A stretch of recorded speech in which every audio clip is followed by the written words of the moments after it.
Aujourd'hui, nous allons voir comment tirer son lait. Alors, pour tirer votre lait, déjà, il faut que vous trouviez un endroit où vous installer. Tant qu'à faire, si vous pouvez vous installer sur un siège avec une table devant vous, ça va vous aider. Vous commencez par vous laver les mains. C'est très important. Les mains, c'est l'endroit où on a le plus de bactéries.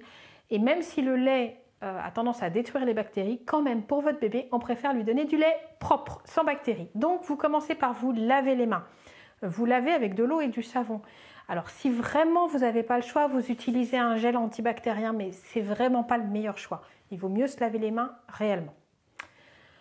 Je vais vous expliquer maintenant une méthode pour tirer son lait de manière très efficace. C'est une méthode qui a été mise au point par une consultante en lactation américaine pour des mamans de bébés prématurés qui tirent leur lait plusieurs fois, au moins 8 fois par 24 heures pour lancer une lactation. Et cette méthode est extrêmement efficace. Elle vous permet jusqu'à doubler les quantités de lait que vous tirez.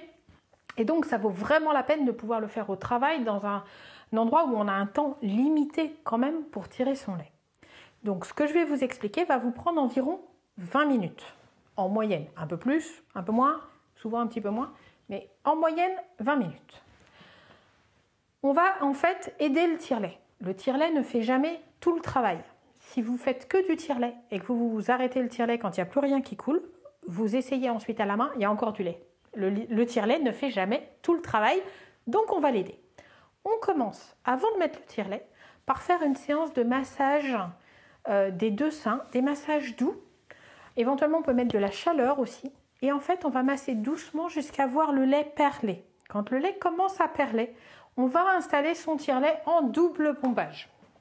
C'est-à-dire sur les deux seins en même temps. Alors, là, on a un problème, on a les deux mains prises. Or, vous allez avoir besoin de vos mains. Donc, on a une solution. Soit, on met d'abord la première tétrelle, on la bloque dans le creux du bras. On met la deuxième qu'on tient avec la main, on se retrouve avec une main libre. Ça, c'est possible. L'autre solution, c'est d'utiliser un bustier qui va maintenir les tétrelles du tire-lait en place. Ce type de choses. Alors, ok, c'est pas hyper sexy. C'est pas le truc qu'on va mettre avec plaisir. Mais en fait, c'est très, très pratique. En fait, vous le mettez par-dessus vos vêtements. Il va juste vous servir à maintenir les tétrelles du tire-lait en place. Hop. Et en fait, votre bustier, il vous tient les tétrelles du tire-lait. C'est extrêmement pratique. Si vous tirez votre lait au travail tous les jours, je vous conseille vivement d'investir dans un bustier. Alors les bustiers, il y en a plusieurs marques. Medela en fait un.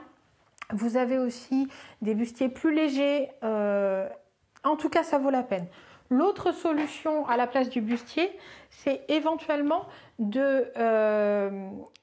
un soutien-gorge d'allaitement qui a une bande de tissu qui passe sur le dessus. Comme ça, vous coincez la tétrelle sous le tissu en bas, sous le tissu en haut. Mais c'est un peu moins pratique. Mais en tout cas, essayez de trouver un système qui vous permet de maintenir vos tétrelles en place sans que vous soyez obligé de les tenir à deux mains, parce que c'est pas pratique. D'autant plus que quand vous avez votre tire-lait en double pompage pendant 10 minutes, vous allez masser les seins en même temps et donc il vous faut une main libre au moins. Donc on fait 10 minutes de double pompage.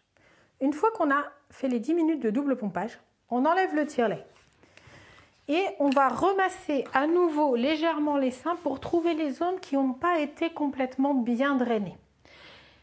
Et là maintenant on a le choix.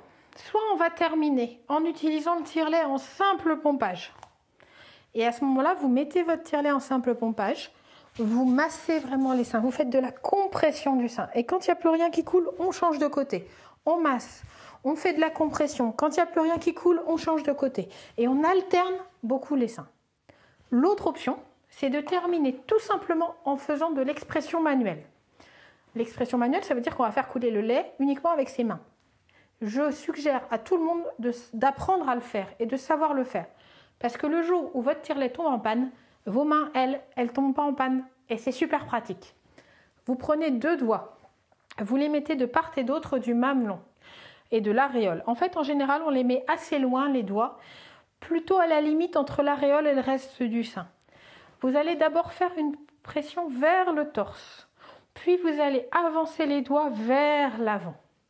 C'est tout bête. On relâche vers le torse, on presse vers l'avant. On relâche. Et en fait, cette méthode-là peut remplacer le simple pompage. On fait à la main et avec l'autre main, on masse, on fait de la compression. À vous de trouver la méthode qui marche le mieux pour vous. En tout, une fois qu'on a fait tout ça, ça nous a pris à peu près 20 minutes, mais vous avez vraiment drainé vos seins au maximum. Alors que si vous faites juste 20 minutes de tire-lait, vous allez obtenir moins de lait, c'est moins efficace. Alors, quand on tire son lait au travail, il y a un truc pas toujours facile, c'est qu'on peut être stressé au travail et avoir du mal à se détendre pour déclencher le réflexe d'éjection du lait. Alors, quelques trucs qui peuvent aider. D'abord, vous vérifiez que votre tire-lait ne vous fait pas mal. Si votre tire-lait fait mal, ça ne marchera pas. Donc, est-ce que vos tétrelles sont bien à votre taille? Et quand vous réglez la force du tire-lait, vous mettez la force maximale qui ne vous fait pas mal. Si ça fait mal, c'est que c'est trop fort, vous diminuez. Donc déjà, un tire-lait qui ne fasse pas mal. Installez-vous de manière à pouvoir vous détendre. Vous baissez les épaules, vous vous calez au fond de votre siège. Éventuellement, vous pouvez surélever un petit peu vos jambes si vous avez la possibilité.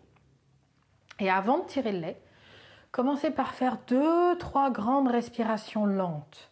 En fait, ça vous oblige à ralentir votre rythme cardiaque. Il y a des mamans qui écoutent de la musique. La musique peut aider considérablement pour aider à tirer le lait. Mais vraiment, il y a des mamans chez qui c'est vraiment très efficace. Et si vous êtes malgré tout ça encore un peu tendu, vous pouvez manger quelque chose parce que le fait de mâcher vous oblige à détendre les mâchoires. Et le plaisir de manger vous aide à vous détendre. Vous ne pouvez absolument pas mâcher si vous êtes toute tendue parce que ça fait mal. Donc le fait de mâcher vous oblige à vous détendre. Après, vous pouvez aussi penser à votre bébé. Vous pouvez regarder une photo de lui, vous pouvez regarder une vidéo de lui sur votre téléphone. Vous pouvez emporter un body qu'il a porté la veille et respirer l'odeur du body. Vous pouvez écouter la voix de votre bébé enregistrée quand il gazouille.